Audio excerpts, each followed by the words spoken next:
Hello everyone, we are back with another case,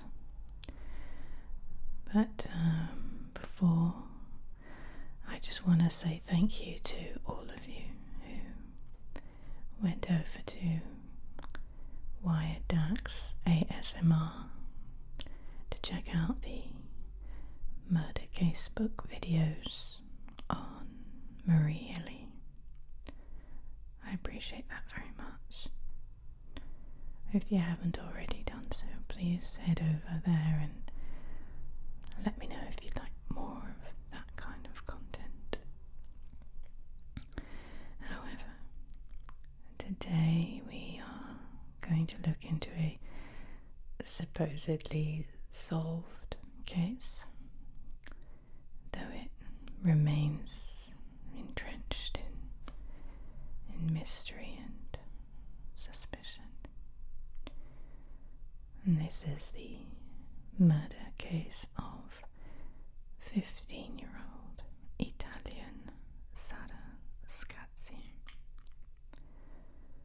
Sarah was born and lived in Avetrana, which is a quiet town in the province of Taranto, a part of the Apulia region of southeast Italy. It's really known as a very tranquil place. It's surrounded by a lot of farmland and agriculture, as well as being close to the sea. It was 12 years ago, back in 2010, during summer holidays, when Sarah had planned to go meet up with her older cousin, Sabrina, someone she'd always been very close to, even though there was a 7-year age gap. Sarah and Sabrina's mothers are sisters, and at the time Sabrina was 22. And the cousins spent a lot of time with one another. They often hung out at bars together, and Sarah loved the company of older people. They lived right by one another too. Their homes were only a few meters apart. It was Thursday, the 26th of August, when the cousins and a friend of theirs named Maria Angeles had planned to meet up and go and spend the afternoon on the beach together. And that morning, Sarah had gone out shopping with her family. They'd come home at lunchtime. She'd spent a quarter of an hour in her room freshening up, had a quick bite to eat, grabbed her beach paraphernalia and was off out with plenty of time. And this was around 2ish p.m. And when Sarah didn't show up, Sabrina texted her aunt to ask if she was still at home, whether she hadn't left already. She texted Sarah's mobile twice, once at 2:25 p.m. saying, "Have you got your swimsuit on?" and a second text 3 minutes later asking whether she'd received the first text message. After fruitlessly ringing Sarah's mobile and finding it went straight to voicemail. Her mother rang the police and reported her daughter missing. She wasn't home. She'd left on foot to meet her cousin, who only lived a few hundred meters away. Her phone was switched off, and no one knew where she was. Something had to be very wrong. Police asked about her usual daily routines.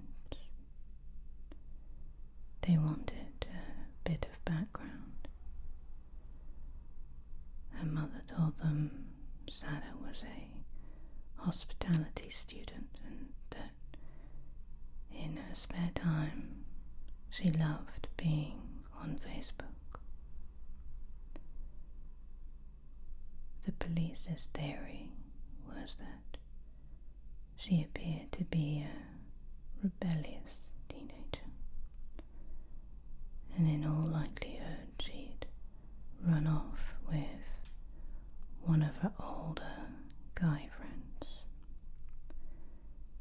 They refer to one in particular that she was connected to via her social media platforms. Only her family was certain that this was not the case. They felt she was being held against her will.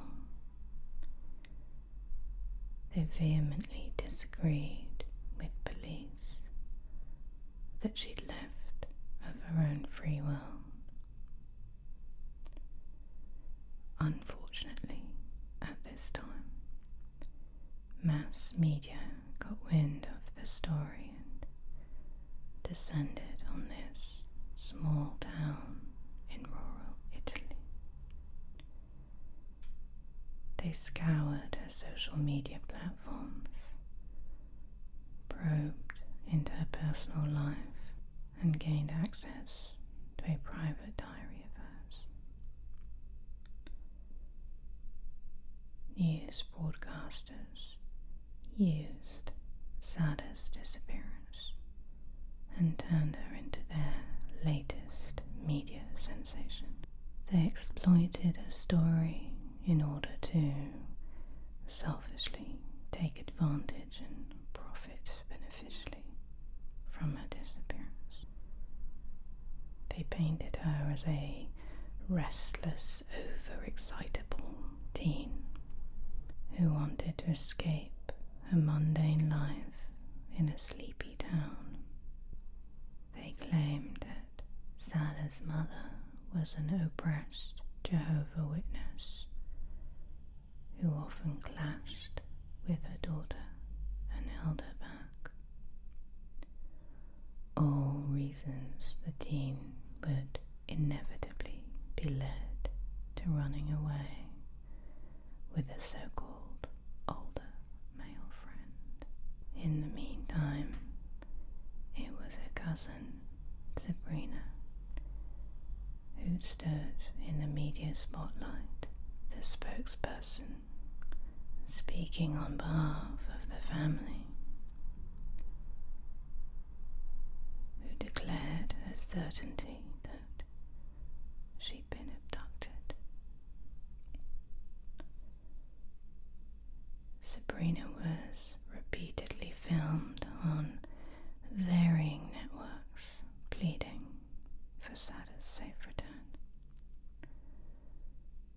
Off camera, she and her mother never left Sarah's mother's side, consoling her and giving her comfort. A month passed by. On Wednesday, the 29th of September 2010, Sabrina's father, that is Sarah's uncle, was broadcast in tears. He had found Sarah's half-burnt phone discarded in a field near their home. He said that he knew immediately it was hers because he recognized the stickers decorating it.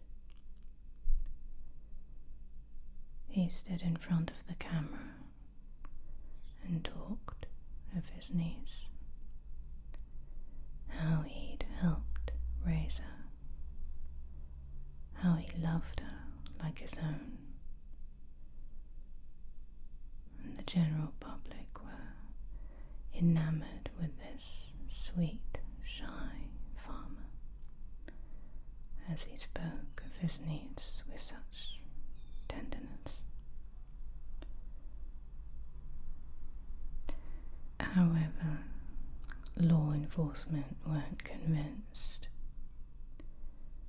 The random discovery of the phone was suspicious, and they wanted answers. Exactly a week later, on October the 6th, he was brought in for questioning. After a grueling 6 hours of interrogation, Sarah's uncle made a shocking confession. It was he who had killed his niece. He had strangled her in their garage. He claimed he'd attempted to assault her, but that when she'd fought him off, he retaliated and choked her to death. There was a well on their property where he had dumped a lifeless body. He claimed that in order to be rid of all evidence, he had burnt the remainder of her belongings.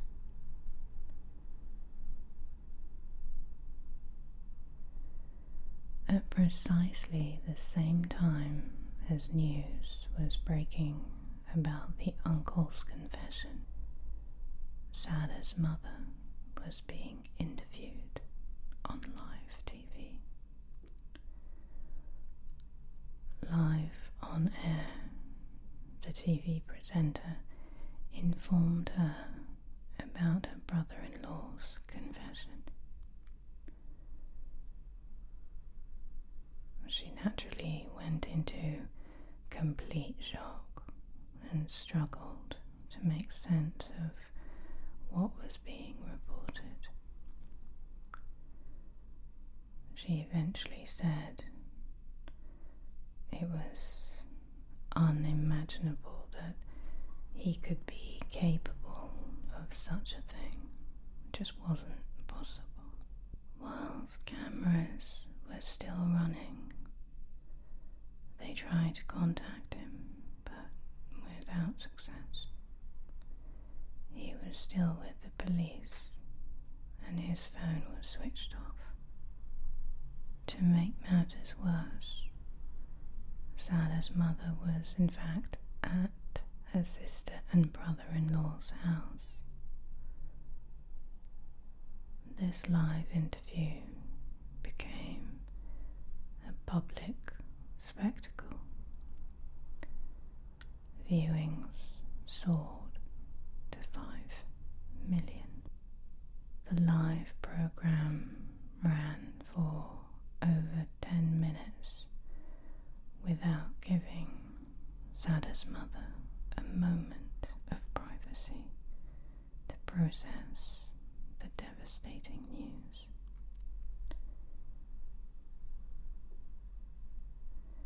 The Italian show came under fire for being highly insensitive and brutally cruel, exposing Sarah's mother in such a way when they could have easily told her off camera. Following the uncle's confession, his daughter Sabrina once again stood in front of the cameras, this time to condemn her father's misdeed. She stated their family were all in utter shock and wanted nothing to do with him from now on. However, in the days following, as Sarah's remains were removed from the well, it was revealed in post-mortem that she had not, in fact, been assaulted. At this point in the investigation, it should have been a slam dunk. The uncle had confessed. He'd pointed them in the direction of the well, and they'd found Sarah's body. Case solved. But again, investigators weren't satisfied. They suspected the uncle wasn't telling the entire truth. It was as if he was retelling someone else's version of events, getting his timeline all muddled up. He appeared to be blatantly covering up for someone else, and that someone else was very likely to be his own daughter, 22-year-old Sabrina. Her friend, Maria Angeles, who had also been questioned by police, the friend who was supposed to be meeting both cousins to join them at the beach, well, she admitted she felt Sabrina had jumped the gun a bit with her immediate assumption that Sarah had been abducted from the get-go.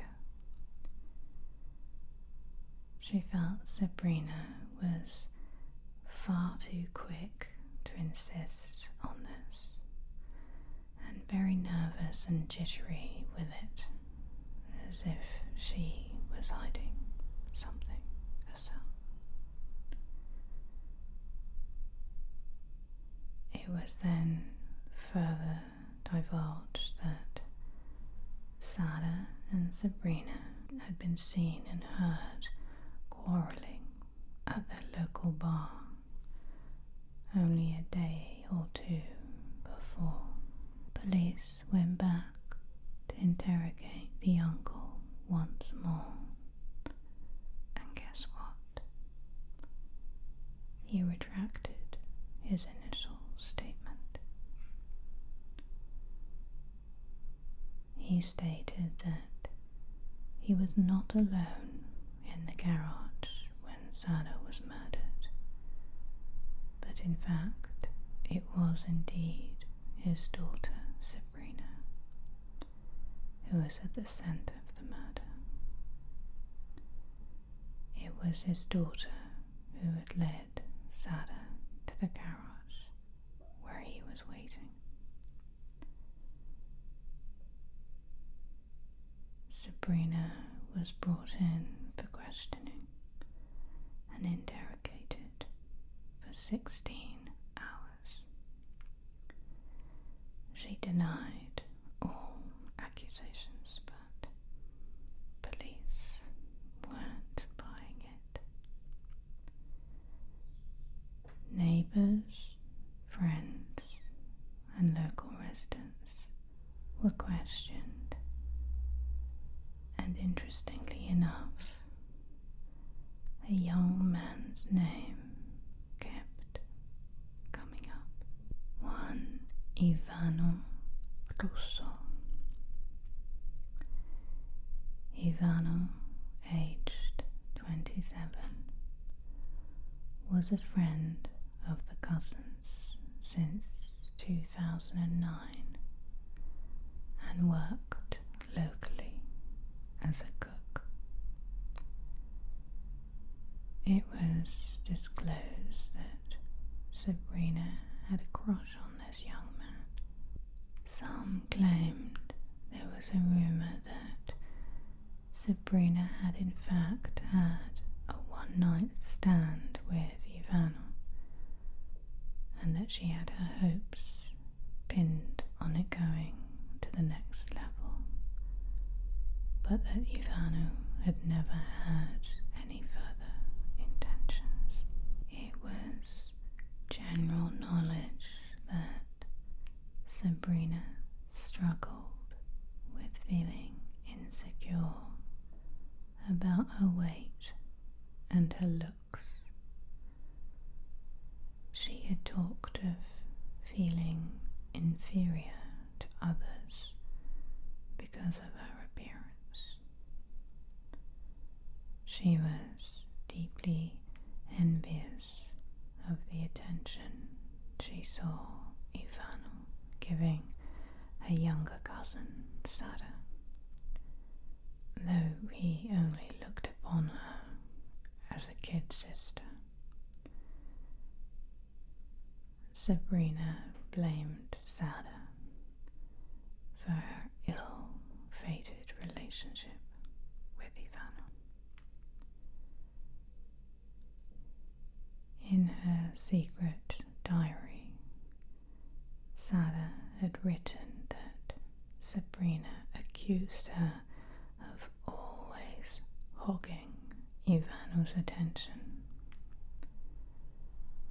So there was clearly a lot of friction between the cousins over him. This led Sarah to spread gossip to friends and family that Sabrina kept throwing herself mercilessly at Ivano, which was not reciprocated.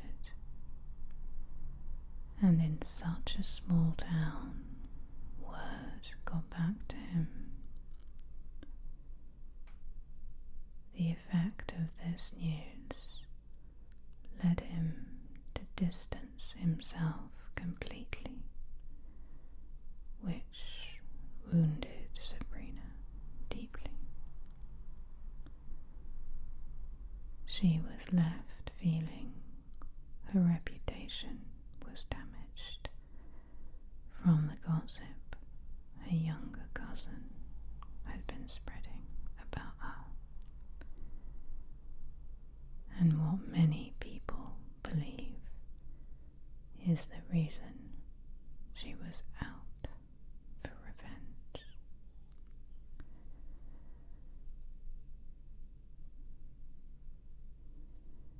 So back to the timeline. A month after the uncle's second confession, he changed his version of events for a third time. It was not him who was waiting in the garage. It was his daughter Sabrina all along. It was his daughter who had a feud with Sarah, and it was her who killed her cousin. He had been napping and was woken up, told that there had been an argument between the cousins which had led to Sarah's death, and he had to help dispose of the body. He claimed the only part he played was by helping to carry and dump Sarah's body in the well. Police believed the mastermind behind this murder was indeed Sabrina all along, with the help of her mother, Sarah's aunt. It was later revealed that a local florist passing by in the area witnessed Sarah sprinting out of their house and down the road, with Sabrina and her mother driving a car in close pursuit. The florist said she saw with her own eyes the aunt grab Sarah, shove her in the car, and speed back to the house. This witness statement helped police place not only Sabrina but also her mother in the garage together when Sarah was killed. This was later backed up by their mobile phone data being traced to the garage location.